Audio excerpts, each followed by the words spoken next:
काल झालेल्या पावसामुळे नदीकाठच्या शेतकऱ्याचे अतोनात नुकसान झाले, पण बाकीच्या शेतकऱ्यांचे पण नुकसान झाले। शासनाने कोणत्याही प्रकारच्या थंड बस्त्यात पंचनामे न ठेवता तात्काळ पंचनामे करून नुकसान भरपाई भरून द्यावी, ही शासनाकडे सर्व शेतकऱ्याची मागणी आहे। हवामान खात्याने इशारा दिल्यानंतर पण कोणत्याही प्रकारची तहसीलदार, जिल्हा परिषद, पंचायत समिती यांनी ग्रामपंचायतकडे कोणत्याही प्रकारची नोटीस दिली नाही।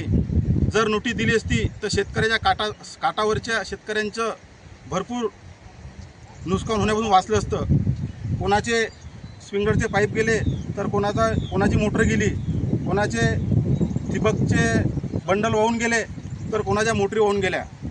अशा शासनाच्या व प्रशासनाच्या निष्काळजीपणामुळे शेतकऱ्याचं अतोनात नुकसान झालं, तरी आम्ही त्याचा निषेध करतो व शेतकऱ्याची नुकसान भरपाई मागतो। ही आमची सर्व शेतकऱ्याची मागणी आहे। जय जवान, जय किसान।